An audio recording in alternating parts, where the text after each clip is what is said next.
Olá, boa tarde. O Brasil supera a triste marca dos 67 mil mortos pela Covid-19. E uma pesquisa mostra que a doença mata mais nas cidades com maiores desigualdades sociais.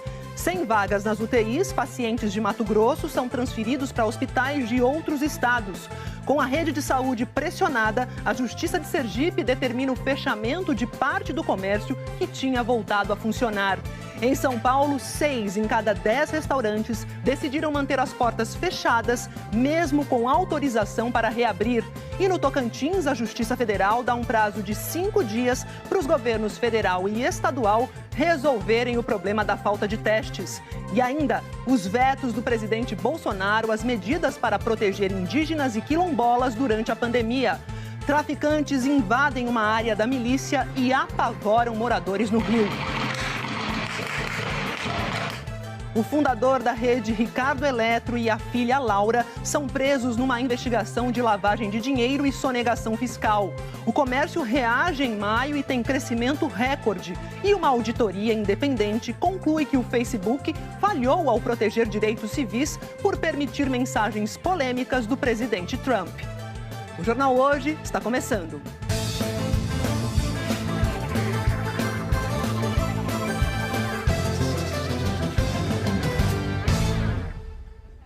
Mais de 67 mil vidas já foram perdidas no Brasil desde o começo da pandemia. Aqui no telão a gente vê os números atualizados à 1h da tarde pelo consórcio dos veículos de imprensa. Por esse levantamento já são confirmadas 67.113 mortes aqui no país e os casos confirmados são 1.683.738 brasileiros infectados.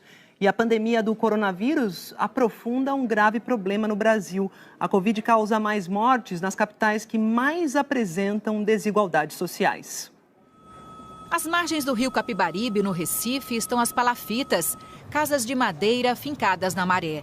Além de morar em condições precárias, sem nenhum conforto e estrutura básica de saneamento, os moradores estão preocupados com a pandemia. Tem muita população por aqui que tem e nem sabe, né? Isso é verdade? Aí eu disse, não, vou botar máscara porque morreu 3 daqui, não dá para essa palafita que morreu 3. Uma pesquisa conduzida pelo Instituto Cidades Sustentáveis em 26 capitais brasileiras aponta que o Recife está entre as capitais com mais desigualdades sociais do país. E que justamente nessas cidades, o número de mortes causadas pela Covid é maior. Dados do dia 16 de junho mostram que o Recife apresentava 93 mortes para cada 100 mil habitantes. Belém, 119 óbitos para cada 100 mil habitantes. O estudo mostra que a média nacional para essa data era de 22. Os dados mais recentes do consórcio de veículos de imprensa mostram que a taxa de mortalidade continua alta nos últimos dias. No Recife, são 115 mortes para cada 100 mil habitantes. Em Belém, 130 óbitos para cada 100 mil habitantes. A Covid está deixando as suas marcas mais profundas. E a pandemia está escancarando, na verdade, as desigualdades que existem no Brasil e, sobretudo, nas grandes cidades brasileiras. Recife, uma delas. Nas capitais brasileiras, em que a concentração de renda é menor, a taxa de mortalidade por Covid também é menor. Florianópolis, em Santa Catarina, contabilizava 2 óbitos para cada 100 mil habitantes. Na capital de Goiás, eram 6 mortes para cada grupo de 100 mil habitantes. De acordo com os pesquisadores, é preciso garantir a todas as pessoas o acesso à renda, à água encanada e ao esgoto sanitário. Em comunidades como essa aqui, por exemplo, chega a ser um desafio se prevenir lavando as mãos, porque falta água nas torneiras. Realidade da Thaís, mãe de 2 crianças. Nem torneira ela tem em casa. Todos os dias precisa contar com a ajuda da mãe para conseguir água. A gente vai tentando, né? Quando a gente pode ter água, a gente lava bem as mãos, deixa a higiene da casa limpa. É o possível que a gente pode fazer. Pesquisa mostrando o óbvio, né?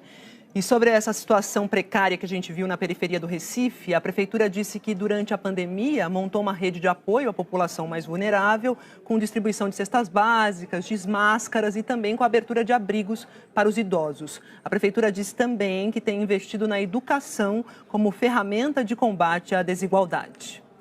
Vamos falar dos problemas, né? Outros problemas causados pela pandemia, que se espalha aí por todo o Brasil. Falta de medicamentos anestésicos que são usados principalmente para entubar os pacientes nas UTIs.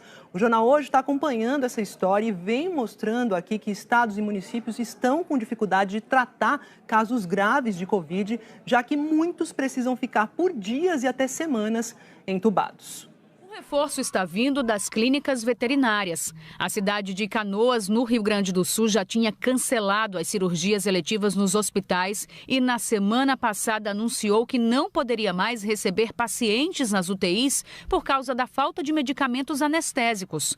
A saída encontrada pela prefeitura foi pedir ajuda para os veterinários. Passaram uma lista de medicações para nós.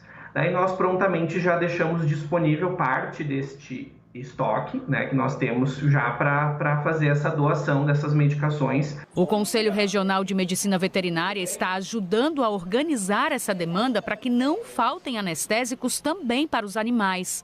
As clínicas que estiverem dispostas a ajudar voluntariamente, seja por doação ou por concessão dos medicamentos mediante a reposição, liberem o que elas têm disponível, né, no estoque.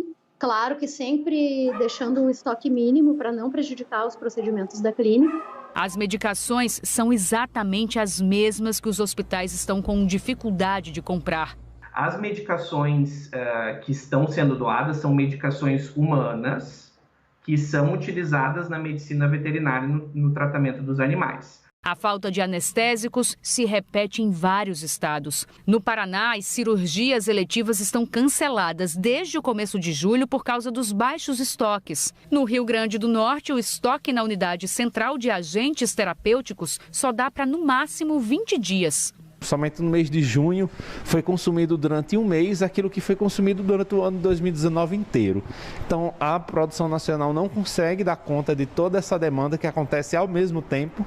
Então realmente hoje o grande desafio é conseguir encontrar empresas que estejam com o medicamento para pronta entrega, considerando que o paciente precisa agora. O Ministério da Saúde já havia anunciado ações para tentar comprar anestésicos. Uma requisição administrativa implantada em situações emergenciais já possibilitou a chegada de quase 335 mil unidades de medicamentos para a intubação dos pacientes aos estados.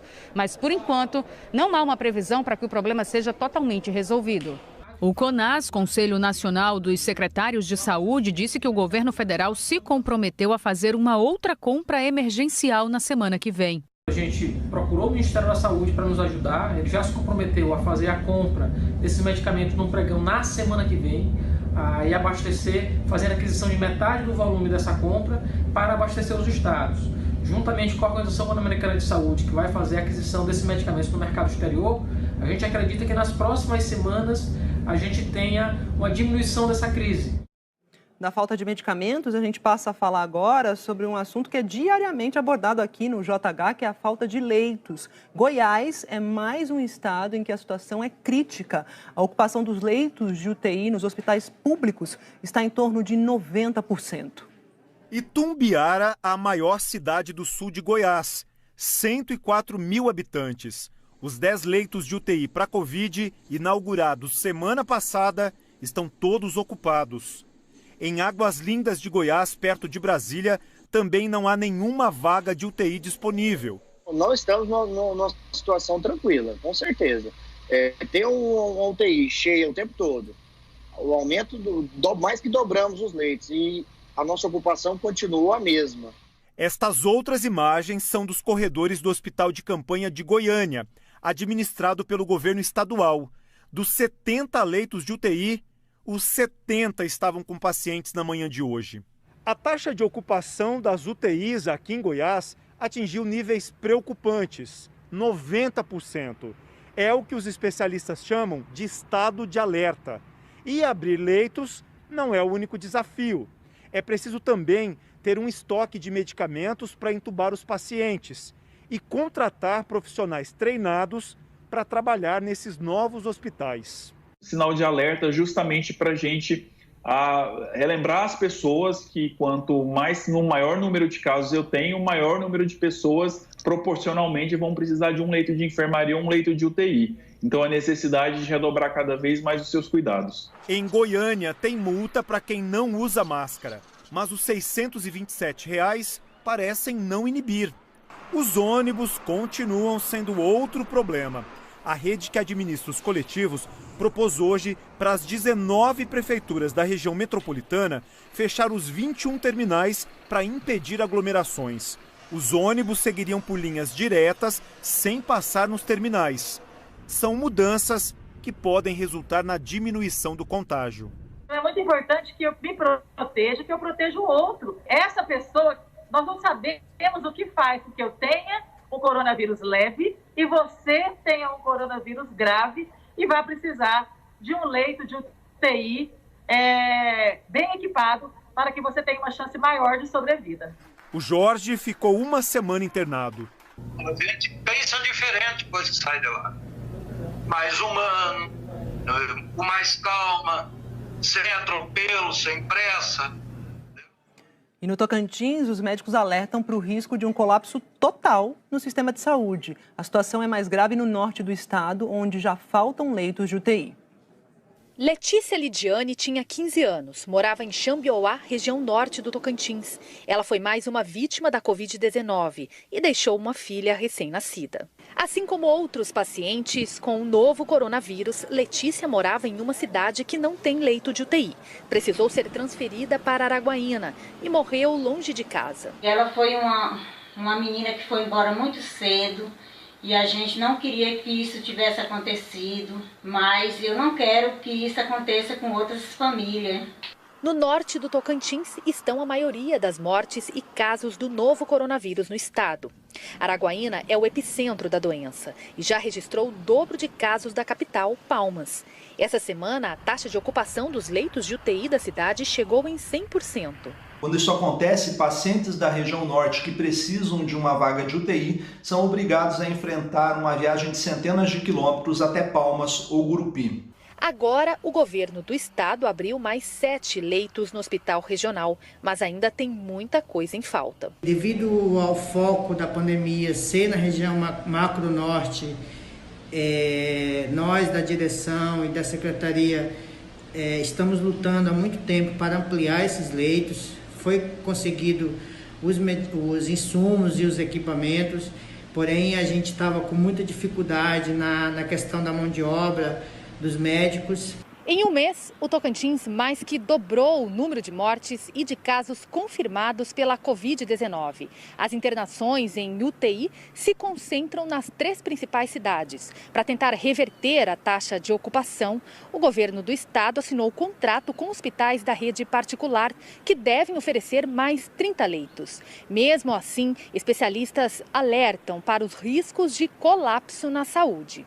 Nós temos um número absurdo de casos por dia, casos novos, muito poucos testes, uma política de rastreamento de contatos, que é uma política inadequada, insuficiente, uma reabertura precoce, um isolamento social que foi muito precário.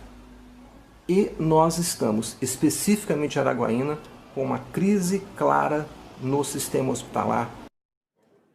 Temos aqui apenas quase 15 minutos de JH e já falamos de várias faltas, né? Falta de anestésico, falta de leitos. Agora a gente fala de falta de testes. A gente fala sobre isso com a repórter Ana Paula Reiben, porque a Justiça Federal determinou que o Ministério da Saúde e o governo lá do Tocantins regularizem o estoque de kits de testes para detectar o novo coronavírus. E tem um prazo para isso, né, Ana Paula? Boa tarde para você.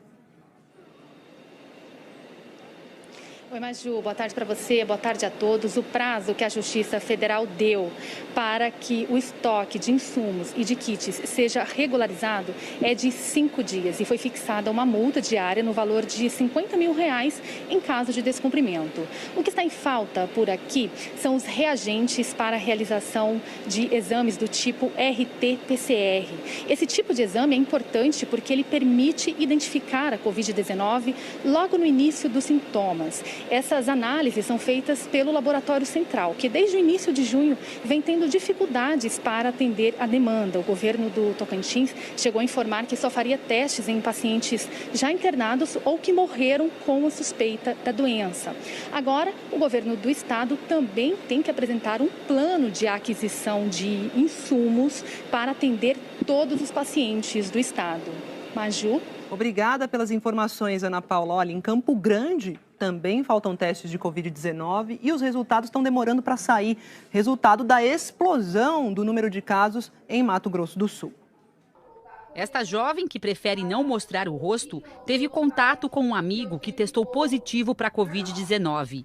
Logo depois, ela também apresentou os sintomas e procurou o Serviço de Saúde de Campo Grande para fazer o teste, mas só conseguiu marcar para 15 dias depois. O teste ainda não foi feito. É muito ruim, é angustiante. Eu posso ter passado tanto para várias pessoas enquanto antes dos sintomas, como eu posso ter passado, para os meus pais. A testagem no último mês aumentou mais de 300% na capital de Mato Grosso do Sul. No drive-thru, montado no Corpo de Bombeiros, não há mais vagas para este mês. O teste rápido, feito com uma amostra de sangue retirada do dedo, é indicado em duas situações. Uma são aquelas pessoas que tiveram sintomas, então a partir do 8º dia em diante é considerado elegível para ser submetido ao teste rápido. Bem como aquelas pessoas que tiveram contato com o caso confirmado. O governo do estado anunciou que vai ampliar a testagem. A partir de sexta-feira, começam a funcionar novos pontos de coleta, com capacidade para realizar 400 testes rápidos por dia. Hoje são feitos 140. Embora a eficácia desse tipo de teste seja questionada por muitos especialistas, a ampliação é importante para esta médica infectologista. Ele é importante para a gente entender a magnitude da epidemia nos diferentes municípios, propor medidas de controle também conhecendo a epidemia da doença e principalmente para que a população de alguma forma tenha acesso a esse diagnóstico numa fase posterior. O teste molecular, que é feito a partir de uma amostra de secreção retirada do nariz, também está sendo agendado só para agosto. E o resultado, que antes saía em até 5 dias, agora está demorando mais de 15. Essa demora para agendar os testes e receber o resultado tem a ver com o crescimento acelerado da doença no estado. Em um mês, o número de casos confirmados de Covid-19 em Mato Grosso do Sul aumentou 400%. O número de mortes nesse período aumentou ainda mais, 500%. Com esse volume enorme de casos que ocorreram em Dourados, depois aqui na nossa capital e algumas outras cidades do interior, fez com que houvesse uma demanda que nós não estávamos preparados para tal. Voltando a falar sobre a situação dos leitos, a situação na saúde de Mato Grosso é tão crítica que pacientes estão sendo transferidos para outros estados por falta de leitos de UTI. A repórter Eunice Ramos tem as informações para a gente e faltam leitos na rede pública e privada. Não sobra em nenhum lugar aí, né, Eunice? Boa tarde para você. Boa tarde, Maju. Boa tarde a todos. Olha, a situação é realmente muito crítica aqui no estado de Mato Grosso. Hoje nós estamos completando 13 dias com a 100% da lotação das UTIs. Nós estamos aqui em frente a um dos principais hospitais que é referência no tratamento da Covid-19 e também está sem vaga de leitos de UTI. O governo do estado afirmou que só nessa semana ele pretende criar mais 94 leitos de UTI, mas a liberação desses leitos ela vai ser gradual até o fim do mês. A Defensoria Pública já entrou com mais de 60 ações pedindo a transferência imediata de pacientes para UTIs, mas agora vai solicitar a ida para outros estados que quem tem plano de saúde já está fazendo isso. A maioria está sendo levada para hospitais de Mato Grosso do Sul, que ainda tem leitos de UTI disponíveis, mas há casos também de pacientes indo para Goiás e para o estado do Nordeste. É o caso da dona Sheila Monteiro, que foi para João Pessoa, na Paraíba. O marido, Ricardo, não conseguiu vaga em UTI e morreu semana passada por conta da Covid-19. Mato Grosso tem hoje mais de 23.500 casos novos de coronavírus confirmados e quase 900 mortes. É o estado com o maior número de mortes aqui da região centro-oeste. Aqui nós estamos vendo, acaba de chegar um carro buscando aí, um carro da funerária, buscando aí possivelmente mais uma vítima nesse local. É com você, Maju. Nossa, paciente saindo de Mato Grosso indo para Paraíba. Obrigada pelas informações, Eunice. E olha, no Piauí, o governo do estado estendeu as regras de isolamento social até setembro. Então a gente vai ao vivo para lá conversar com a repórter Neyara Pinheiro, que tem os detalhes para a gente. Neyara, boa tarde. Boa tarde, Maju. Olha só, o isolamento social aqui no Piauí ele foi prorrogado porque o número de casos ainda não está controlado. E aqui em Teresina, a Prefeitura baixou um decreto de reabertura do comércio, de reabertura das atividades econômicas. Nesta semana, passaram a funcionar setor da construção civil e também da indústria, mas com restrições nesse funcionamento, como, por exemplo, no número de funcionários, dias da semana e horários.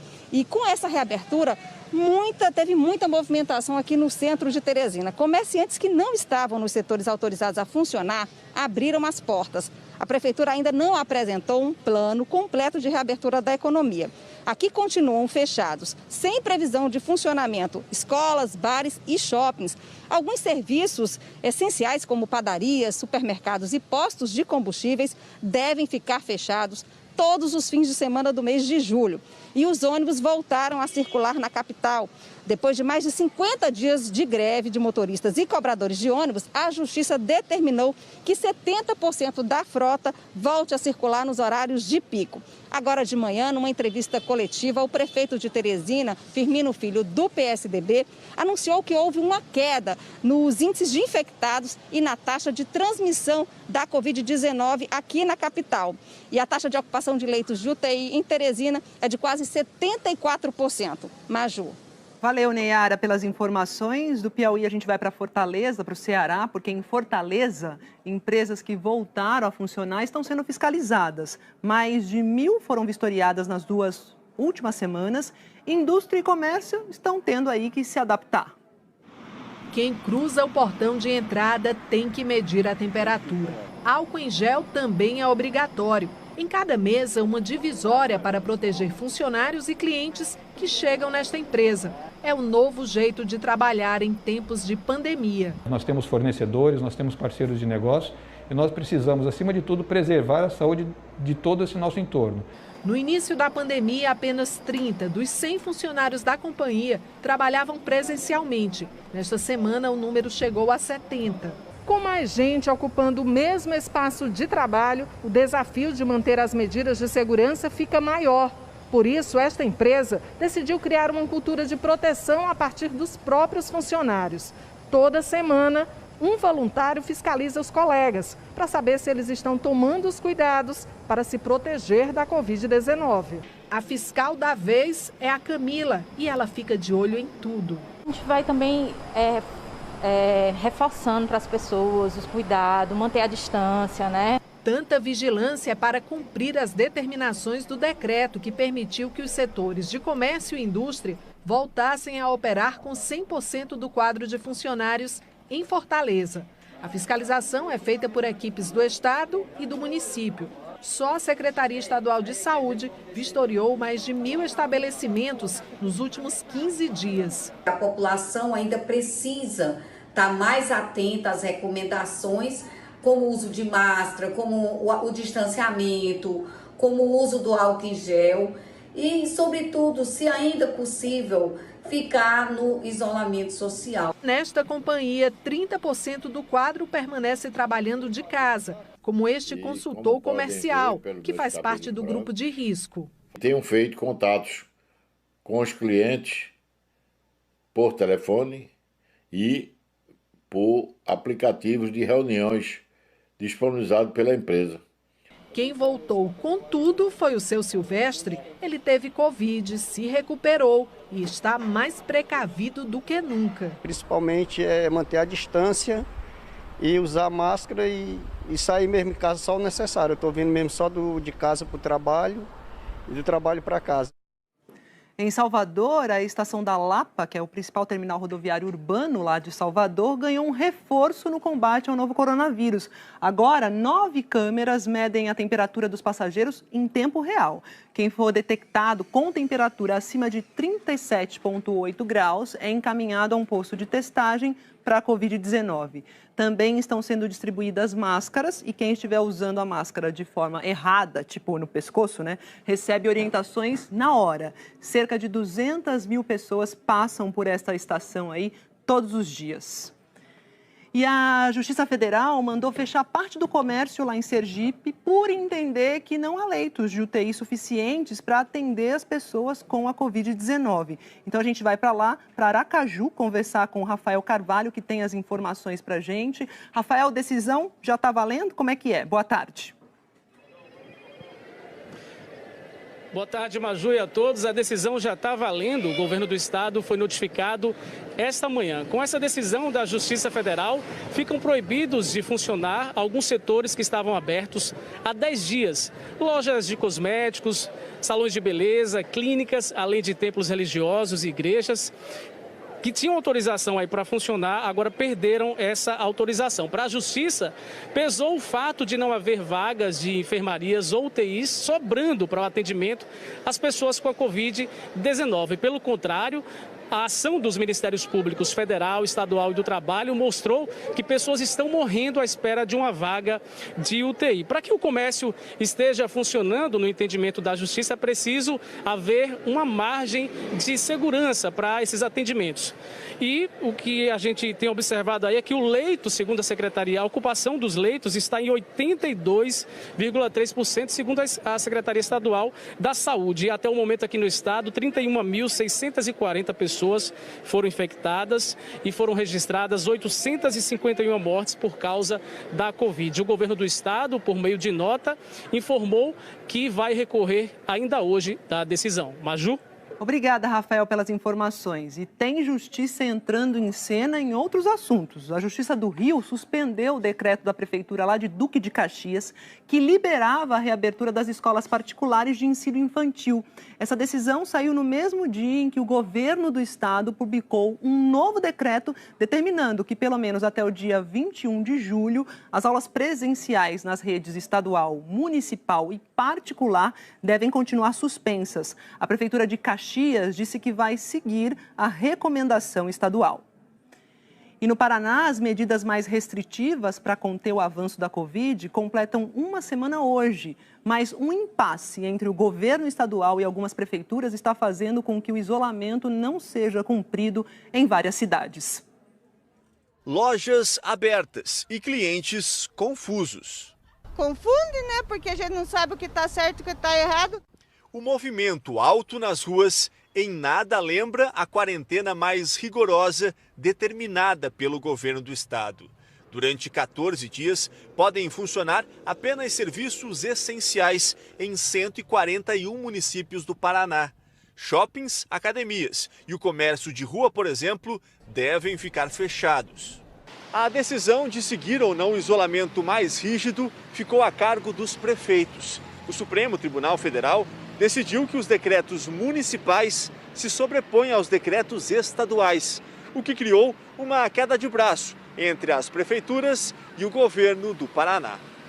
Na região oeste do estado, por exemplo, 31 prefeitos já manifestaram que são contrários às medidas. E o índice de isolamento social em todo o Paraná praticamente não mudou desde a publicação das novas regras estaduais. O decreto determina que a fiscalização das regras seja feita pela Secretaria de Estado de Segurança Pública, por meio da Polícia Militar, em cooperação com as guardas municipais. Em Cascavel, uma das cidades mais castigadas pela pandemia no Paraná, com mais de 3.700 casos e 64 mortes, o prefeito disse que ia seguir o decreto, mas não faria a fiscalização. O procurador jurídico do município defendeu que não cabe à prefeitura fiscalizar. Em relação aos estabelecimentos que estão respeitando ou não o decreto, completa também ao Estado do Paraná, através da Polícia Militar, do Corpo de Bombeiros. Não compete mais a Guarda Municipal e nem o município de Cascavel. Diante do impasse, o Ministério Público recomendou que Cascavel e outras 24 cidades vizinhas se entendam com o governo do estado sobre as fiscalizações. No Paraná, já são mais de 800 mortes provocadas pela Covid-19. Cada um fazendo a sua parte, nós já tínhamos sarado isso. A Secretaria de Saúde de Cascavel disse que nunca deixou de cumprir a fiscalização e que hoje se reuniu com a Polícia Militar e outros órgãos para fortalecer essa fiscalização. O governo do estado disse que o objetivo não é penalizar nenhum município, mas que as medidas foram adotadas para preservar vidas e assegurar o funcionamento do sistema de saúde. Em São Paulo, o hospital de campanha do Ibirapuera, na capital, vai passar a atender pacientes das cidades do interior do estado, principalmente quem vier de Campinas e região. O repórter Tiago Scheuer tem os detalhes para a gente. Oi, Tiago, boa tarde. Oi, Maju, boa tarde para você e para quem nos acompanha aqui no JH. Isso foi anunciado agora há pouco pelo governador João Dória aqui numa coletiva no Palácio dos Bandeirantes. Lembrando que a região de Campinas está na fase vermelha aqui do Plano São Paulo, que é a fase de alerta máximo para disseminação aí da Covid-19. A ocupação dos leitos ali na região de Campinas está em 81%. Por isso, então, a partir de amanhã, pacientes mais graves dessa região e também até de outras regiões do estado, isso foi pontuado pelo governador, vão ser atendidos, então, aqui na capital paulista, no Hospital de Campanha do Ibirapuera. O sistema CROSS, que é a Central de Regulação de Oferta de Serviços da Saúde, que vai gerenciar então a transferência desses pacientes, mas são as prefeituras que vão ficar responsáveis por isso. Lembrando que o Hospital de Campanha do Ibirapuera começou a atender pacientes aqui na capital paulista no dia 1º de maio, uma obra que custou 12 milhões de reais, e aí tem 28 leitos de UTI nesse hospital e só 4 estão sendo usados nesse momento. Por isso, então, vai ser dado esse apoio a pacientes do interior do estado.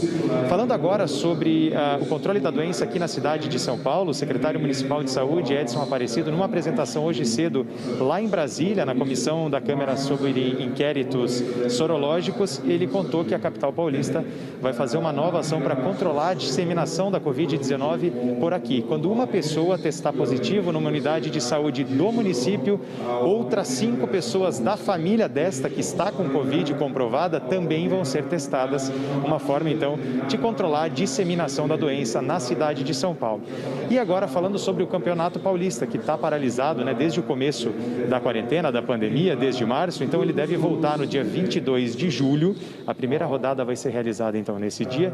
Faltam 6 rodadas para o Campeonato Paulista acabar. A final está prevista para o dia 8 de agosto. Lembrando, os jogos, Maju, só nas cidades que estejam na fase amarela do Plano São Paulo e sem a presença de torcida também. É contigo. Ok, dia 22, então, volta do Campeonato Paulista. Obrigada, viu, Tiago, pelas informações. São Paulo, a capital que está na fase amarela, quase 60% dos bares e restaurantes decidiram não reabrir, apesar da permissão que é dada pela Prefeitura, que foi dada pela Prefeitura essa semana. Os donos estão preferindo esperar um pouco mais. As tradicionais reuniões ao redor da mesa já não animam esses salões há 4 meses.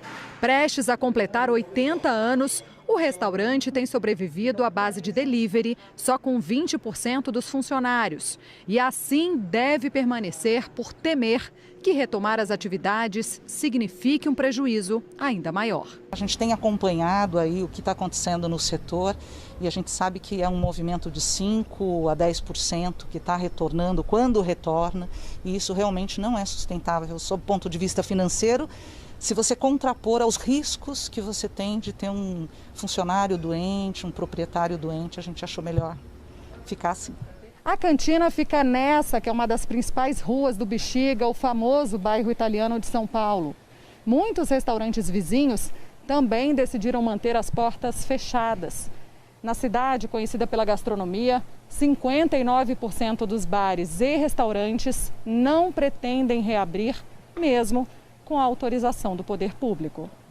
Os motivos apontados numa pesquisa da Associação do Setor são a proibição de mesas na calçada e o horário de fechamento às 5 da tarde. Segundo os empresários, 70% das vendas costumam vir à noite. A capital paulista tem mais de 100 mil bares e restaurantes que desde segunda-feira podem abrir sob regras de segurança durante 6 horas por dia e com limitação de público a 40%.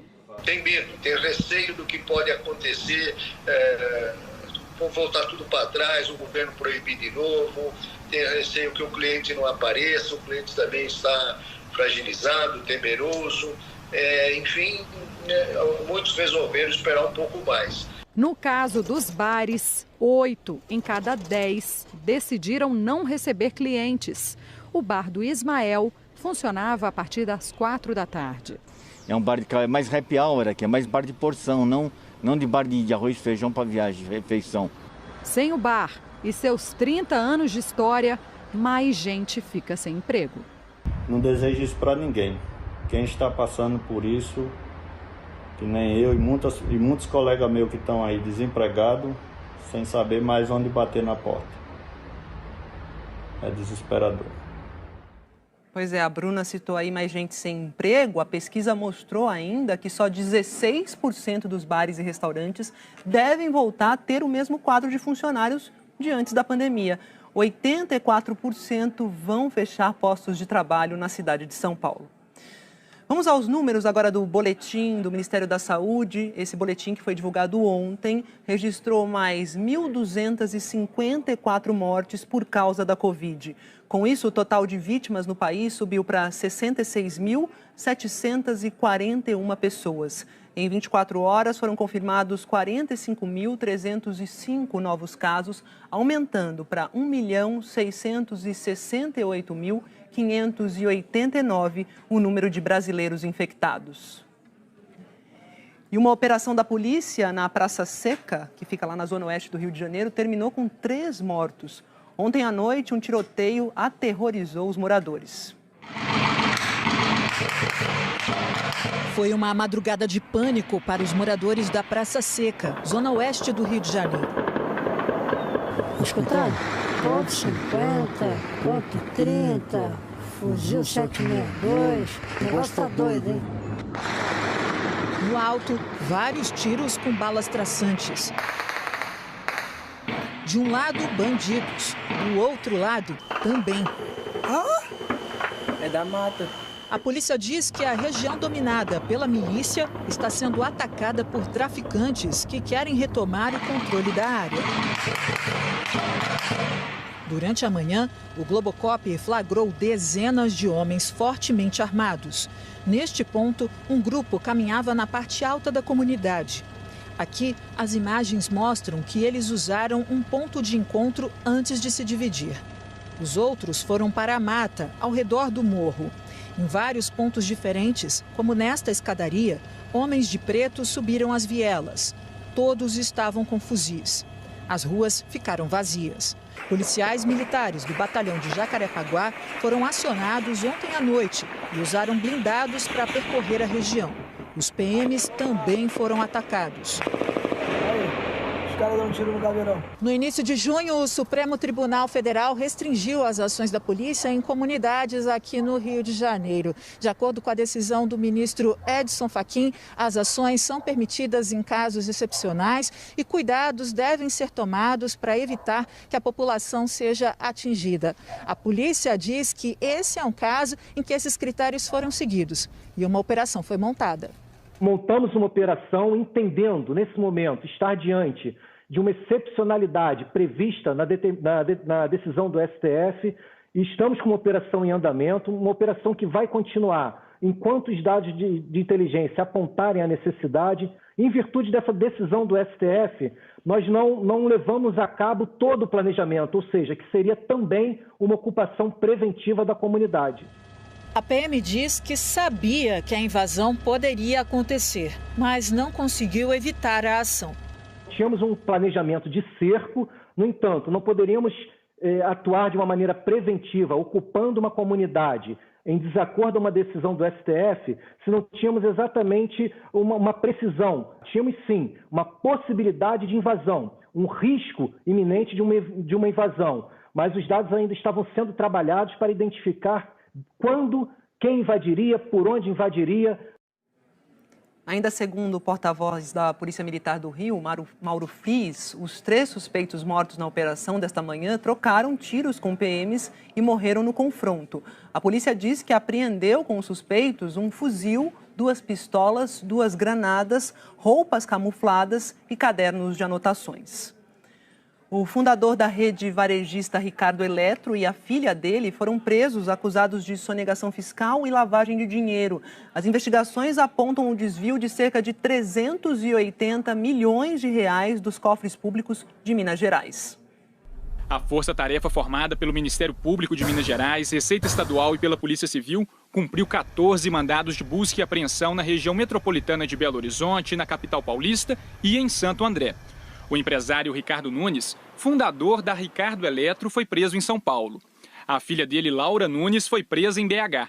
Pedro Daniel Magalhães, diretor superintendente da Ricardo Eletro, está foragido. De acordo com as investigações, o esquema funcionava assim.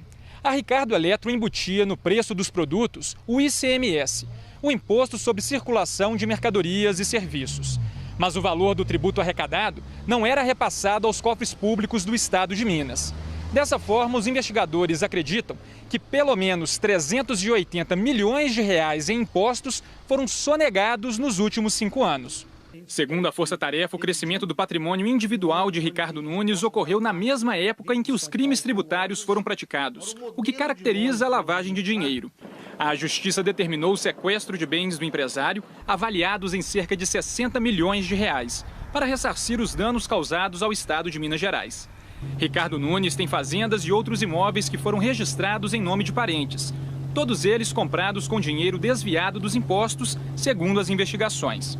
É uma forma de ocultação de bem, né? De dizer a empresa está em recuperação extrajudicial, não tem condições de pagar, mas em compensação eu oculto o bem em nome de terceiro, em nome de familiares. É uma forma de ocultação de bem na lavagem de dinheiro. A Ricardo Eletro é uma grande rede varejista com lojas em todo o Brasil.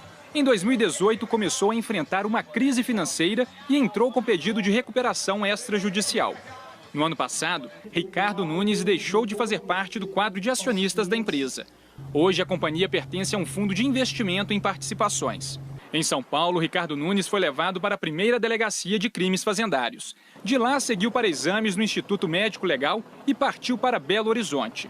Vai ser recambiado para o sistema prisional de Minas Gerais. Vai ser feita agora, do desenrolar da operação ainda, a entrega do material documental de mídia, a copiagem, vai ser feita a análise e buscar mais patrimônio, porque o valor sequestrado atualmente não comporta o valor sonegado. A empresa Ricardo Eletro disse em nota que a operação realizada hoje pelas autoridades policiais diz respeito a processos anteriores à gestão atual da companhia. A rede varejista afirma que reconhece parcialmente as dívidas com o estado de Minas e diz que antes da pandemia discutia o pagamento dos tributos com o estado. Nós não conseguimos contato com as defesas de Ricardo Nunes e Laura Nunes, que estão presos, e Pedro Daniel Magalhães, que continua foragido. E ainda hoje, o Palácio do Planalto contraria recomendações do próprio Ministério da Saúde e não afasta funcionários que tiveram contato próximo com o presidente Bolsonaro, mesmo depois dele testar positivo para a Covid. E a seguir, os Estados Unidos passam a marca de 3 milhões de contaminados pelo novo coronavírus. E o Reino Unido anuncia um pacote para a recuperação da economia que prevê desconto nas contas de restaurante. É uma medida para estimular o setor. Até já!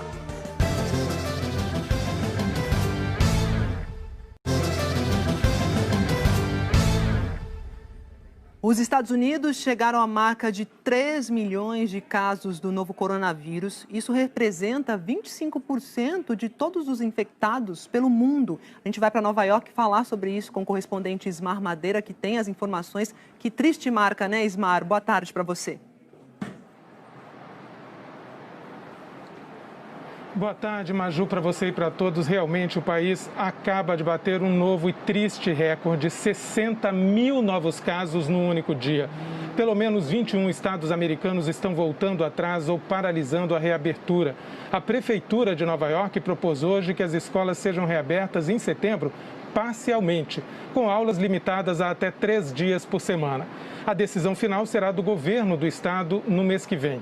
E 2 importantes universidades americanas entraram com uma ação na justiça contra o governo Trump. Elas contestam a ordem federal que pode suspender os vistos de estudantes estrangeiros. Vamos ver na reportagem.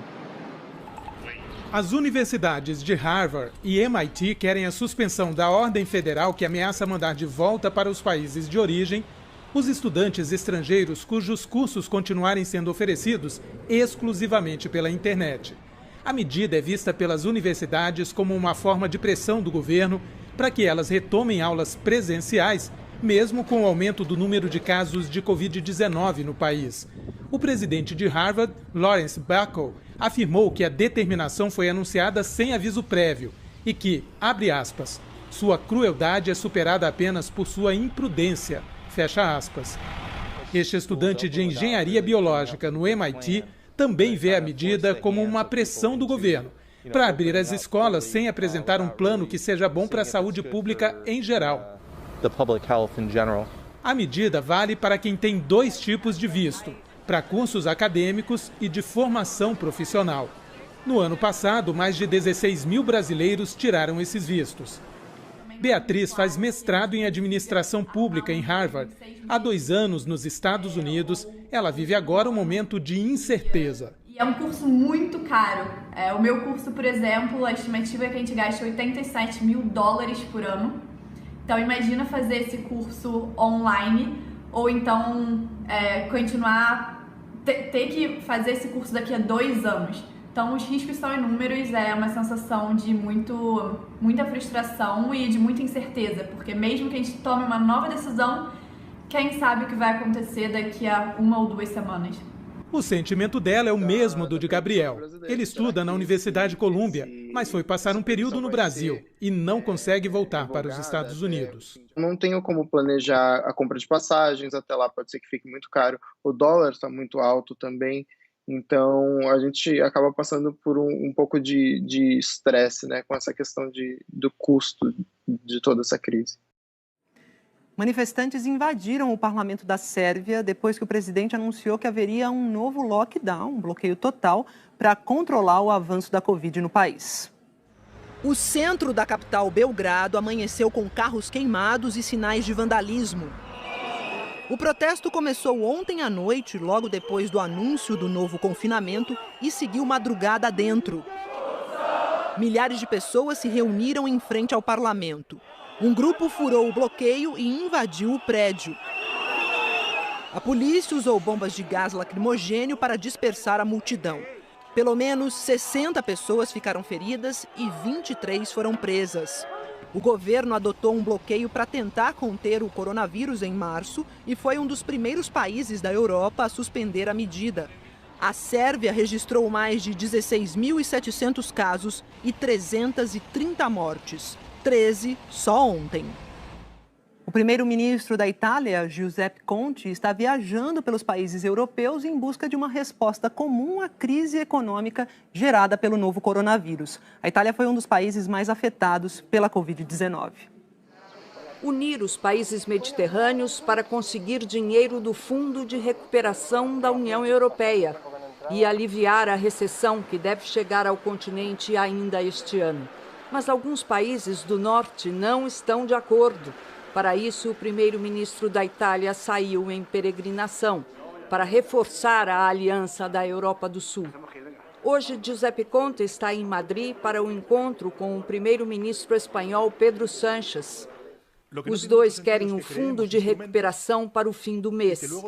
Numa entrevista ao jornal italiano Corriere della Sera, Sánchez falou do pacto entre Itália e Espanha e disse que os dois países estão dando uma resposta forte à crise, ao mesmo tempo responsável e solidária. Ontem, em Portugal, ao lado do primeiro-ministro António Costa, Conte disse: "Não temos que convencer alguém que Portugal, Espanha ou Itália devem ser ajudados. Devemos convencer alguém que precisamos reagir, porque essa crise epocal vai destruir o mercado único." Esta é uma crise sem precedentes. Nesse sistema econômico integrado, se alguns países tiverem mais dificuldades, todos os outros vão sentir. Os países do sul da Europa estão se preparando para enfrentar os países do norte da Europa na reunião do Conselho Europeu ainda em julho. Conte quer fechar o acordo o mais rápido possível. Portugal também está tentando convencer a Grã-Bretanha a abrir a fronteira para os seus cidadãos. Portugal precisa dos turistas ingleses que lotam o Algarve todos os anos. A primeira-ministra da Alemanha, Angela Merkel, que há poucos dias assumiu a presidência semestral do Conselho Europeu, no rodízio previsto entre os países do bloco, pode ser uma presença favorável ao acordo. Merkel disse que é do interesse de todos ajudar os países que tiveram a sua economia muito atingida pelo novo coronavírus. E líderes de várias partes do mundo participaram de uma conferência para falar do impacto da pandemia nos empregos. O chefe da Organização Internacional do Trabalho já alertou que a gente mergulhou numa crise sem precedentes. Então a gente vai para Zurique, lá na Suíça, conversar com a Bianca Rotier, que tem os detalhes, para falar para a gente, né, qual a expectativa dos principais líderes para o mundo do trabalho nos próximos meses, né, Bianca? Boa tarde. Boa tarde para você, Maju. Boa tarde a todos. O clima não é dos mais otimistas, não, viu? A maioria concorda em 2 pontos. A crise é séria e, para sair dela, é preciso união. Numa participação agora há pouco, a primeira-ministra alemã Angela Merkel disse que é preciso impedir que o novo coronavírus produza outra crise. E afirmou que a pandemia nos levou à conclusão de que o mundo deve trabalhar junto. A diretora-gerente do Fundo Monetário Internacional, Kristalina Georgieva, lembrou que o FMI prevê uma contração de quase 5% na economia global este ano e destacou que 95% dos países provavelmente vão terminar 2020 com uma renda per capita mais baixa que em 2019. O chefe da OIT, Guy Ryder, destacou que a pandemia mergulhou o mundo do trabalho numa crise sem precedentes. Na semana passada, a OIT já tinha alertado que, mesmo no melhor dos cenários, a recuperação nesse segundo semestre não vai ser suficiente para que os empregos retornem aos níveis pré-pandemia. O secretário-geral das Nações Unidas, Antônio Guterres, reforçou que não é possível escolher entre saúde ou empregos e a economia. Está tudo interligado. Venceremos em todas as frentes ou fracassaremos em todas as frentes. E o chefe da Organização Mundial da Saúde, Tedros Adhanom, usou a oportunidade para defender a proteção dos profissionais da saúde. Nas palavras dele, Maju, temos o dever de proteger quem nos protege. Quem é essencial, né, Bianca? Obrigada pelas informações. E olha só, o Reino Unido anunciou um plano para estimular a economia e salvar empregos. O chanceler do Tesouro Britânico disse que precisava ser criativo diante de um momento único como a pandemia e, entre as medidas, prometeu um desconto de 50% na conta de quem vai a restaurantes. Então a gente vai falar sobre isso com o Pedro Vedova em Londres. A gente está vendo essa iniciativa para apoiar aí restaurantes, mas como que vai funcionar na prática, Pedro? Boa tarde.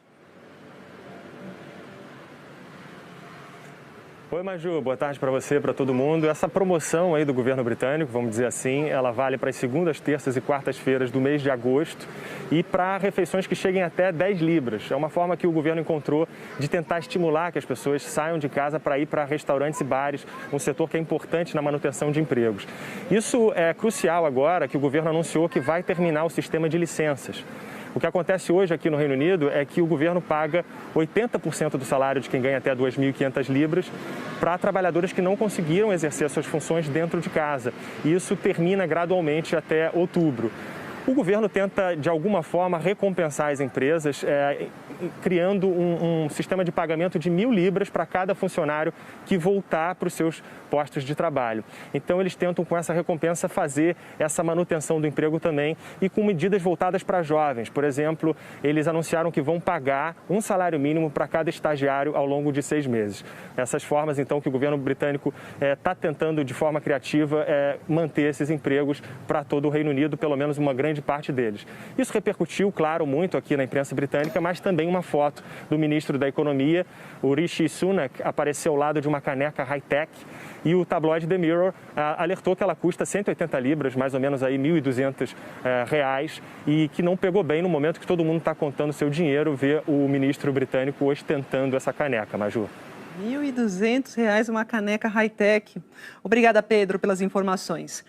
E ainda hoje, uma auditoria independente conclui que o Facebook falhou ao proteger direitos civis por permitir mensagens polêmicas do presidente Trump.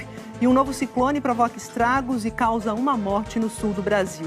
E a seguir, o Palácio do Planalto contraria recomendações do próprio Ministério da Saúde e não afasta funcionários que tiveram contato próximo com o presidente Bolsonaro, mesmo depois dele testar positivo para a Covid.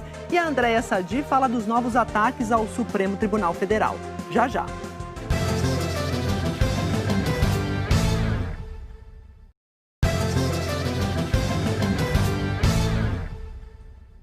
Depois do presidente Jair Bolsonaro confirmar que contraiu o novo coronavírus, o Planalto não afastou os funcionários que tiveram contato próximo com o presidente. Mas só lembrando aqui que tanto a Organização Mundial da Saúde quanto o Ministério da Saúde recomendam um afastamento nesses casos. Não teve boletim médico sobre o estado de saúde do presidente Jair Bolsonaro, mas em rede social ele disse que está bem. No Palácio do Planalto, ontem à noite, foi feita uma desinfecção no gabinete dele. As fotos são da presidência. O presidente está em casa despachando do Palácio da Alvorada e todas as reuniões serão por meio de videoconferência. Pela manhã, a agenda foi com o ministro da Defesa, Fernando Azevedo, e com ministros palacianos. À tarde, mais 3 reuniões com ministros. O Planalto não afastou os funcionários que tiveram contato próximo com o presidente, como recomendado. Ontem, em nota, a Secretaria-Geral da Presidência da República informou que até o dia 3 de julho, dos 3.400 servidores do Planalto, 108 tiveram a Covid-19. 77 deles já se recuperaram e mais de 90% foram assintomáticos ou apresentaram sintomas leves. Na mesma nota, a secretaria afirmou que não há protocolo médico, seja do Ministério da Saúde ou da OMS, que recomende medida de isolamento pelo simples contato com casos positivos. A orientação aos servidores é procurar assistência médica quando apresentarem sintomas relacionados à Covid-19 para avaliar necessidade de testagem. Nos casos considerados suspeitos, os servidores são orientados a ficar em casa até o resultado do exame. A OMS, a Organização Mundial da Saúde, tem um protocolo com medidas de segurança, inclusive para todos os locais de trabalho, e afirma que as pessoas que estavam em contato próximo no local de trabalho com pessoas com Covid-19 confirmado em laboratório devem ficar em quarentena por 14 dias a partir da última vez que o contato foi realizado. Este infectologista reforça que também existem regras do Ministério da Saúde para o afastamento. Uma portaria publicada no 18 de junho, a portaria conjunta do Ministério da Saúde com o trabalho, mostrando que, recomendando que todas as pessoas que tiveram contato próximo com um caso confirmado devem se afastar das atividades, devem ficar em isolamento e essas pessoas só podem retornar depois de um resultado de PCR negativo ou, no mínimo, 72 horas se estiverem assintomáticos. A portaria é assinada pelo ministro interino da Saúde, Eduardo Pazuello, e pelo secretário especial de Previdência e Trabalho, Bruno Bianco. E diz que considera-se contatante de caso confirmado da Covid-19 o trabalhador assintomático que teve contato com o caso confirmado entre 2 dias antes e 14 dias após o início dos sinais ou sintomas ou da confirmação laboratorial. Caso o contato tenha durado mais de 15 minutos a menos de 1 metro de distância. O trabalhador tenha ficado a menos de 1 metro de distância durante transporte. A organização deve afastar imediatamente os trabalhadores das atividades laborais presenciais por 14 dias, contactantes de casos confirmados da Covid-19. O período de afastamento deve ser contado a partir do último dia de contato entre os contatantes e o caso confirmado. Os trabalhadores afastados considerados casos suspeitos poderão retornar às suas atividades laborais presenciais quando o exame laboratorial descartar a Covid-19 e quando estiverem assintomáticos por mais de 72 horas. Bolsonaro teve contato com 40 autoridades nos últimos 10 dias.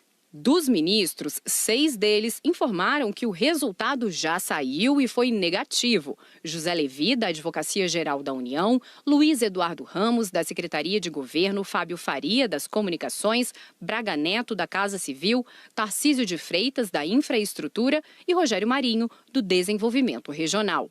A assessoria do ministro da Justiça, André Mendonça, disse que o resultado do teste rápido deu negativo, mas que ele ainda aguarda resultado do PCR. O ministro Paulo Guedes, da Economia, recebeu o resultado negativo de um teste feito na semana passada, mas disse que fará outro exame.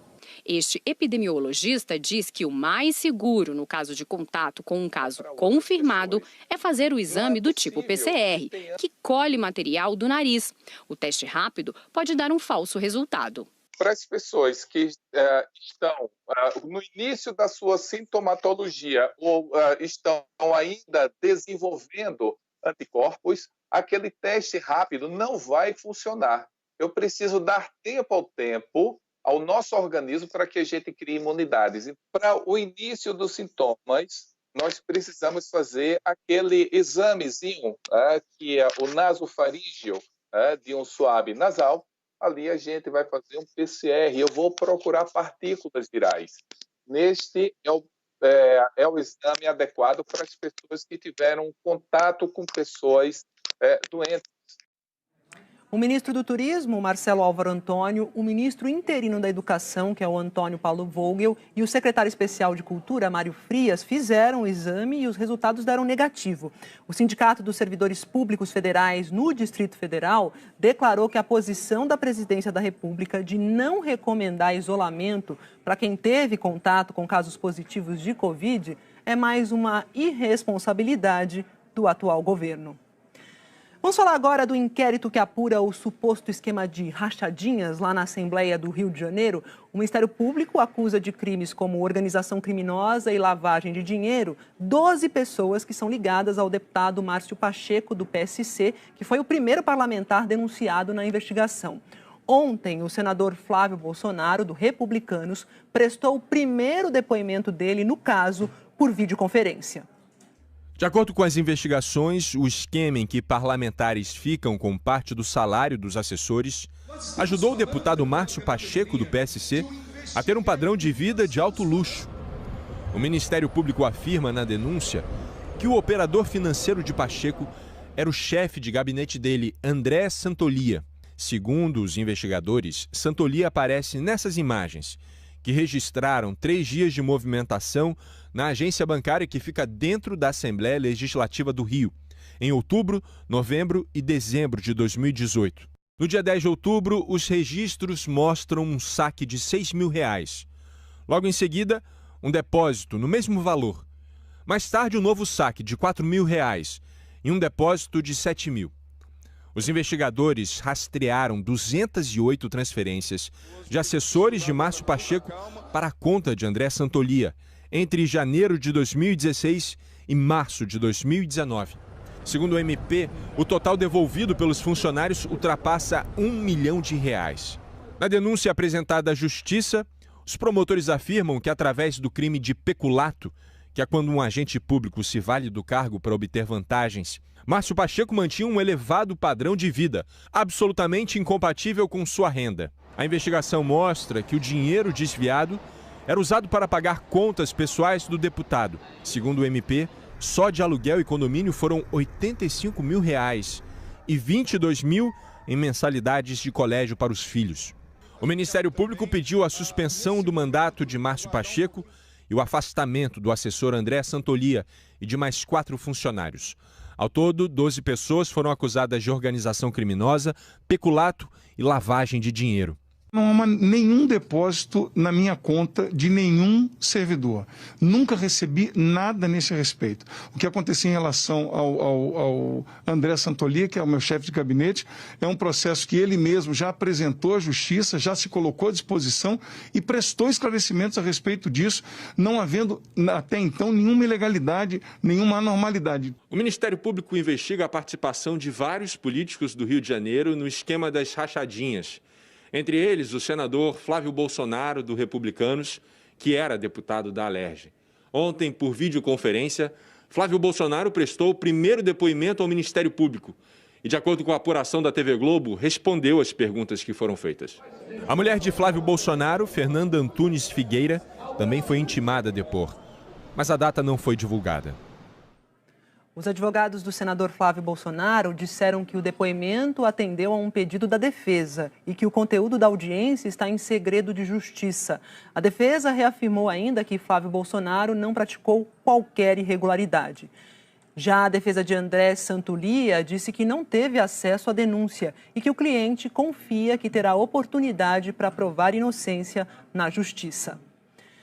O ministro Celso de Mello, do Supremo Tribunal Federal, arquivou a notícia-crime sobre uma nota divulgada pelo ministro do Gabinete de Segurança Institucional, que é o Augusto Heleno, mas fez críticas ao conteúdo do texto nessa decisão. Vamos relembrar que, em maio, Heleno afirmou que a eventual apreensão do celular do presidente Jair Bolsonaro, pedida por parlamentares e partidos da oposição, poderia trazer consequências imprevisíveis para a estabilidade do país, mas não especificou quais seriam essas consequências. Essa nota foi divulgada depois de Celso de Mello encaminhar o pedido para análise da Procuradoria-Geral da República, o que é praxe. Na decisão do arquivamento, o ministro Celso de Mello classificou o conteúdo da nota à nação brasileira como inacreditável e inconcebível e afirmou que o respeito indeclinável à Constituição e às leis da República representa limite inultrapassável a que se devem submeter os agentes do Estado. E que ninguém, absolutamente ninguém, está acima da autoridade da lei fundamental do Estado. Celso de Mello explicou que arquivou a notícia-crime porque a Procuradoria-Geral da República já tomou providência sobre o caso. No dia 25 de junho, a PGR abriu uma investigação preliminar sobre a conduta do ministro Augusto Heleno. A Procuradoria-Geral da República também determinou uma apuração preliminar sobre declarações do deputado Eduardo Bolsonaro, do PSL de São Paulo. Em maio, o deputado defendeu uma medida enérgica e falou em ruptura em uma transmissão ao vivo na internet. E que a questão não é de se, mas sim de quando isso vai ocorrer. O deputado bolsonarista Daniel Silveira, do PSL, investigado no inquérito que apura a organização e o financiamento de atos antidemocráticos, disse hoje em uma rede social que foi informado que não será mais um dos vice-líderes do governo e que a medida foi um pedido do ministro Luiz Eduardo Ramos, da Secretaria de Governo, para, abre aspas, alocar deputados do Centrão, fecha aspas. No mês passado, Daniel Silveira teve o sigilo bancário quebrado e foi alvo de busca e apreensão da Polícia Federal. Nós procuramos o ministro para comentar a declaração, mas não tivemos resposta. Vamos conversar com a Andréia Sadi para falar de outro vice-líder, né, Andréia? Porque novos ataques ao Supremo Tribunal Federal, mais especificamente ao ministro Alexandre de Moraes, reforçam lá na corte a desconfiança em relação à atual postura do governo de mais calma, mais tranquilidade, tom mais ameno, né, Sadi? Isso porque essas ofensas vieram agora de um dos vice-líderes do governo na Câmara. Conta pra gente essa história. Boa tarde. Tudo bom, Maju? Boa tarde a você, boa tarde a todos. Exatamente isso, a gente viu uma mudança de postura, na verdade no tom do governo nas últimas 2 semanas a respeito do Supremo, dos outros poderes, principalmente o Supremo Tribunal Federal e o Congresso Nacional, mas de forma mais específica aos ministros da Corte.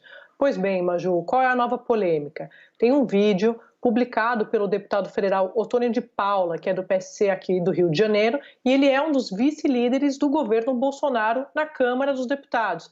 E nesse vídeo ele faz muitas agressões, fala muitas agressões ao ministro Alexandre de Moraes, que é o relator do inquérito das manifestações antidemocráticas e também do inquérito das fake news lá no Supremo.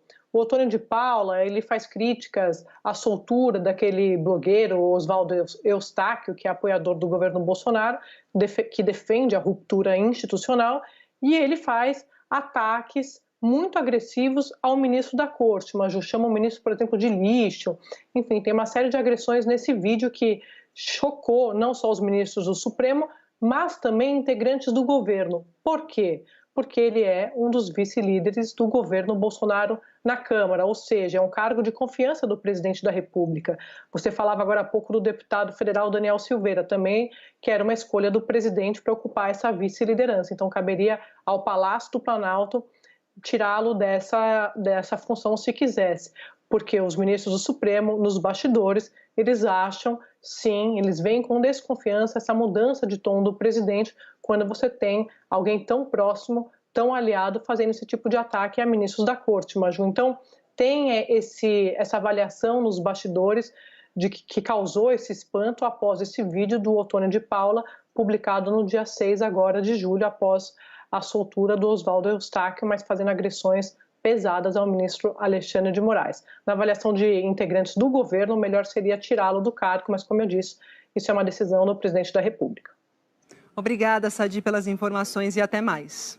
Vamos falar de economia. As vendas do comércio cresceram 13,9% em maio. Olha aqui no telão, 13,9%. Esse aumento de praticamente 14% é um recorde, é a maior taxa desde que o IBGE começou a fazer esse tipo de pesquisa, isso há 20 anos. Agora, esse crescimento excepcional a gente tem que ver com cautela, porque é em relação ao mês anterior, ao mês de abril, que teve um tombão aí, uma queda enorme, que foi recorde, uma queda de 16,3% em abril. Por isso, esse bom resultado de maio não é suficiente para recuperar as perdas de março e abril, quando as vendas aí do varejo despencaram. Nesse período, quase todas as lojas ficaram fechadas, no país, pelo país, por conta das medidas para tentar conter a pandemia do novo coronavírus, o isolamento social. E na comparação com o mesmo mês do ano passado, aqui, maio de 2020, comparando com maio de 2019, o desempenho de maio ficou negativo, menos 7,2%. E no acumulado do ano, também, nos primeiros 5 meses de 2020, a queda nas vendas aqui foi de 3,9%, quase 4%. E o atendimento presencial nas agências do INSS, que estava previsto para voltar na próxima segunda-feira, foi adiado. As agências agora só vão reabrir em agosto. É mais espera pela frente para Helenisa. Há 2 anos ela faz hemodiálise e não tem condições de trabalhar. Desde antes da pandemia, ela aguarda o resultado da perícia que fez para tentar conseguir o auxílio-doença. E conta que não consegue resolver o problema pelo aplicativo do INSS. Aí eu tô sem resposta, sabe? Eu não sei se foi aprovado, se não foi, porque eu tô precisando de ajuda, eu não tenho renda nenhuma. Eu queria uma resposta, sabe? Eu queria uma resposta para saber se eu vou receber ou não. O INSS suspendeu o atendimento presencial no final de março por causa do coronavírus. A última previsão era que o atendimento retornaria no dia 13 de julho, mas a mudança foi publicada hoje no Diário Oficial da União e a data foi adiada para 3 de agosto. O INSS informou que o adiamento do retorno é porque as agências ainda estão se adequando para garantir a segurança sanitária da população e dos servidores. Os 21 mil servidores do INSS estão em teletrabalho.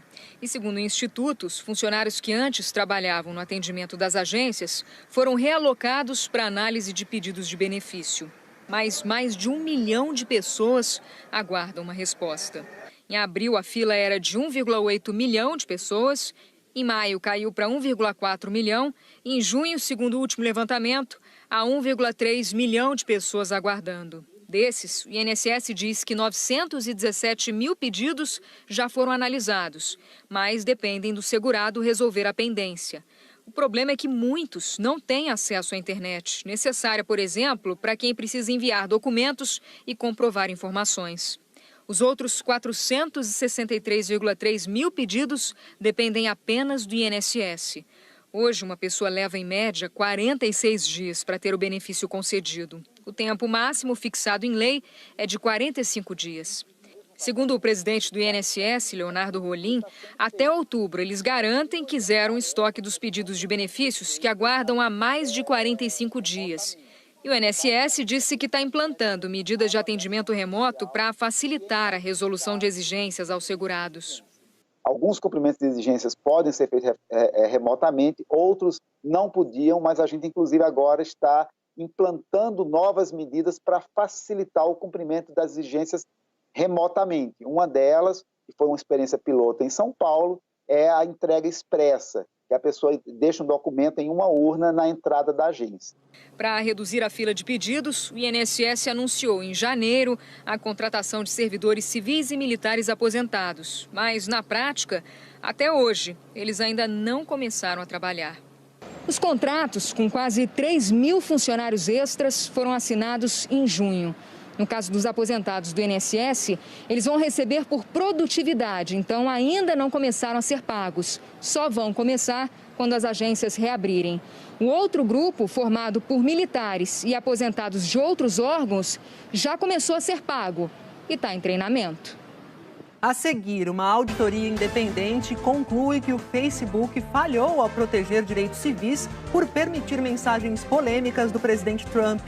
E um novo ciclone provoca estragos e causa uma morte no sul do Brasil.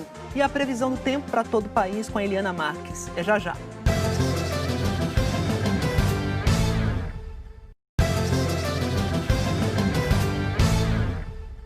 Uma auditoria independente contratada pelo Facebook concluiu que a rede social não usou todas as ferramentas que poderia para proteger os direitos civis.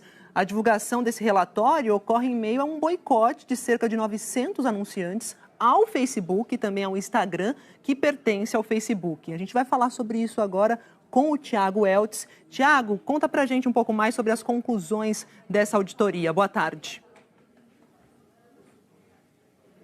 Boa tarde, Maju. Boa tarde a todos aí no Brasil. Auditoria externa de direitos civis, que foi contratada pelo próprio Facebook 2 anos atrás. Vocês lembram quando veio à tona o escândalo do uso de informações do Facebook para interferir nas eleições americanas? O resultado é duro.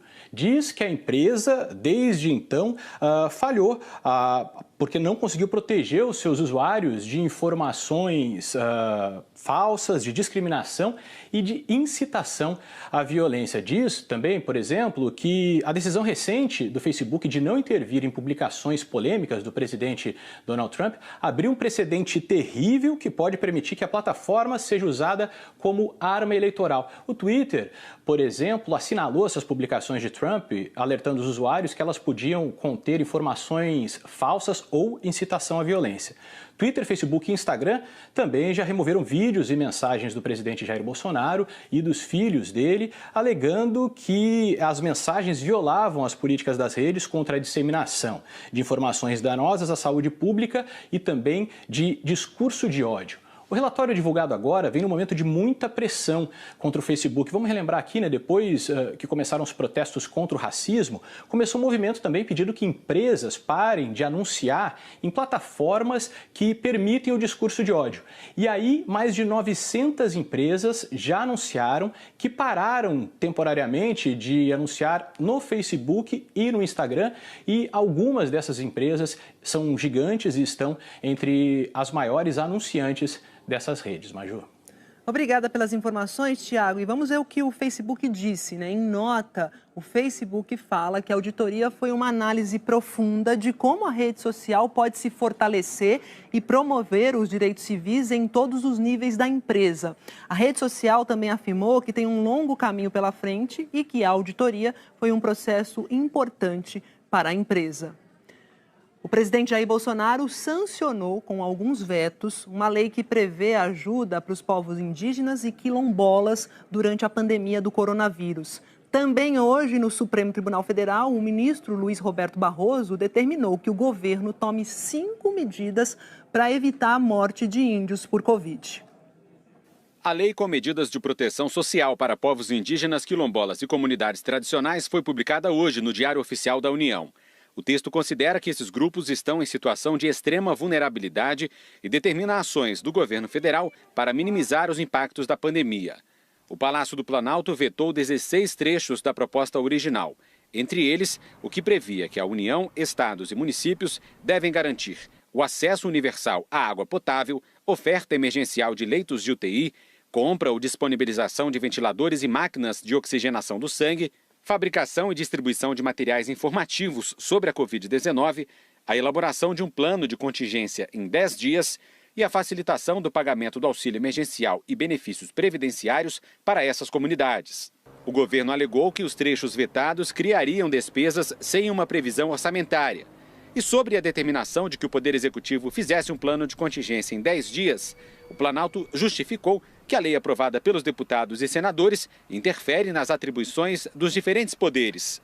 A lei, como ficou, determina que o governo garanta o acesso a testes rápidos e do tipo RT-PCR, além de remédios e equipamentos usados, na identificação e combate à Covid-19 em comunidades indígenas. Organize o atendimento em centros urbanos e acompanhe de forma diferenciada os casos que envolvem indígenas, contrate profissionais de saúde para reforçar o apoio à saúde indígena e construa hospitais de campanha nos municípios próximos às aldeias. Para esta advogada da ONG Conectas, com os vetos, a lei não é capaz de garantir pleno atendimento aos povos indígenas durante a pandemia. Elas não conseguiram, por parte do governo, com os vetos à legislação, não conseguiram acesso a direitos básicos, como o direito à água potável. Então, esse projeto desidratado, na verdade, não representa o acesso pleno aos direitos que podem combater a disseminação do coronavírus dentro da comunidade. Segundo o Ministério da Saúde, são 8.098 casos de Covid-19 nas comunidades indígenas, com 184 mortes. Este médico infectologista atua na rede de saúde pública do Acre e critica a atenção dada hoje à população indígena. Eu diria que essa população é uma das mais vulneráveis que tem, né? A população indígena, ela, por suas próprias características, já sofreu, inclusive, historicamente muito com epidemias. Então, com Covid é a mesma coisa, eles estão extremamente suscetíveis e o atendimento a essa população, a gente nota no Brasil inteiro que tem carecido de uma qualidade do cuidado maior. No mesmo dia em que o Diário Oficial da União trouxe a lei com os vetos, o ministro do Supremo Tribunal Federal, Luiz Roberto Barroso, publicou uma decisão que obriga o governo a tomar medidas adicionais em relação às comunidades indígenas. Nessa decisão, o ministro afirma que o plano de contingência elaborado pelo governo federal para os povos indígenas é vago e traz apenas orientações gerais. Na decisão, Barroso determinou a criação de uma sala de situação para gerenciar o combate à pandemia quanto aos povos indígenas ou em isolamento. Assim que for oficialmente citado, o governo vai ter 72 horas para tomar providências, como a composição dos membros e mais 72 horas até a primeira reunião. Essa sala de situação deverá sugerir um plano com barreiras sanitárias nas áreas ocupadas, num prazo de 10 dias depois da notificação. E em 30 dias, o governo deve montar um plano de enfrentamento com a participação dos povos indígenas. Segundo Barroso, o Poder Executivo deverá ainda garantir o acesso ao sistema de saúde para indígenas que vivem em áreas não homologadas. A decisão é cautelar. Ainda cabe recurso do governo. O processo vai ser levado ao plenário. E nós pedimos ao Palácio do Planalto uma posição sobre a decisão do ministro Barroso, mas até o momento não tivemos resposta. E vamos falar do ciclone, do novo ciclone que voltou a atormentar os moradores do sul do Brasil, principalmente lá no Rio Grande do Sul. A cheia do rio em São Sebastião do Caí, na região metropolitana de Porto Alegre, tirou de casa mais de 60 famílias, que agora estão abrigadas em um ginásio municipal. Por lá, em 3 dias, choveu quase a média do mês todo, segundo o Instituto Nacional de Meteorologia. O repórter Josmar Leite acompanhou o trabalho da Defesa Civil na região. Esse aqui é um trabalho que está sendo feito durante todo o dia para antecipar os efeitos da chuva, Os moradores estão saindo de casa já, retirando os móveis. A alta no nível dos rios provocada pelas fortes chuvas também trouxe prejuízo aos moradores do norte e noroeste gaúchos. Móveis, forro de cama, tudo que tinha dentro de casa molhou tudo. A situação se repetiu na Serra Gaúcha. Um homem morreu soterrado ontem à noite em um deslizamento de terra em Caxias do Sul. Outras 2 pessoas que estavam na casa conseguiram escapar. A chuva foi tão forte na serra que danificou a estrutura da ponte sobre o Rio das Antas, na BR-470. Olha o buraco que abriu aqui, ó. Olha o tamanho do buraco que abriu aqui na lateral da ponte. Durante a madrugada, a chuva causou transtornos também em diversos pontos de Porto Alegre. A água acabou invadindo as casas em muitos bairros. Aqui na zona norte da capital, hoje pela manhã, os moradores estavam nessa situação, sem poder sair de casa, ilhados. Aquele carro estacionado ficou quase completamente embaixo d'água. Em Santa Catarina, o ciclone também trouxe muita chuva, principalmente para a região sul do estado. No município de Praia Grande, o principal rio que corta a cidade subiu 5 metros durante a madrugada e alagou ruas e casas. A Fernanda Carvalho mostrou pra gente os estragos, né, Eli? Eu queria saber se ainda pode causar problema hoje esse ciclone. Boa tarde. Boa tarde para você, Maju. Boa tarde a todos. Olha, o pior da chuva, esse já passou, mas os ventos ainda podem causar problemas, sim, Maju. O ciclone, ele começa a se afastar em direção ao alto mar, mas já tem uma frente fria que se formou associada a ele e atrás dela, olha, chegando o ar polar. A borda do ciclone é que ainda provoca ventos que podem chegar aos 100 km por hora no leste do Rio Grande do Sul e também no sul de Santa Catarina. E até 80 km por hora nas outras áreas aqui, que incluem Mato Grosso do Sul, São Paulo, que tem ventos fortes já, sul de Minas e também Rio de Janeiro. No Rio Grande do Sul, além do Rio Caí, que a gente viu na reportagem, o Rio Taquari também transbordou nas cidades de Encantado, Mussum, Estrela e Lajeado. O Rio Caí deve transbordar nas próximas horas na cidade de Montenegro e em São Sebastião do Caí atingir mais famílias ainda. Só nessa cidade, o Serviço Geológico do Brasil estima que 2.000 pessoas sejam afetadas pela cheia. Daqui até a noite só vai esfriar no sul, temos mínima de 12 graus em Porto Alegre, Florianópolis e Curitiba com 15, tudo à noite, e ainda tem mar agitado na região, pode agitar também aqui no litoral do Sudeste por causa desse ciclone que está se afastando, Maju. Ciclone danado, Eli, e as outras regiões? Olha, previsão de pancadas de chuva nessa área aqui que pega o oeste de Rondônia, vai até o litoral do Maranhão e chuva também aqui no litoral leste nordestino. Entre Aracaju e Salvador é que pode chover um pouco mais. A gente tem imagens de Salvador, olha só, chuva, névoa, tempo bem fechado, temperatura agora de 24 graus em Salvador. E a região mais central do país continua ensolarada, quente, seca, condição que atinge Palmas, Goiânia, também Rio de Janeiro, Belo Horizonte e São Paulo, todas essas capitais aqui agora à tarde, com umidade caindo até 20%, 25%. Eu lembro que o ideal são 60%, então nessas condições vamos beber mais água, Maju. Pois é, eu tô vendo aí 28 graus aqui em São Paulo hoje, mas se me lembro bem, você falou que o frio chegaria amanhã. Chegaria. Posso separar o figurino mais quentinho? Tudo mantido para amanhã, viu, Maju? Aliás, amanhã tem geada se espalhando por grande parte da região sul, com temperatura negativa nas serras. Aqui em São Paulo, a frente fria chega de manhã, trazendo chuva e depois tarde e noite sem chuva, mas com temperatura caindo, esfriando. No Rio de Janeiro, a chuva vai ser amanhã à noite. Vejam aqui embaixo, olha, no gráfico de umidade, que o dia começa seco de novo. À tarde faz calor de 29 graus, depois a temperatura cai junto com a chuva à noite, Maju. Aguardemos o frio no Rio e aqui amanhã. Obrigada, viu, Eli? Até amanhã. Até amanhã, Maju. E obrigada a você também pela audiência. O Jornal Hoje termina por aqui. Você acompanha outras notícias no Jornal Nacional. Para rever as reportagens, vai lá no Globoplay. Boa tarde, até amanhã.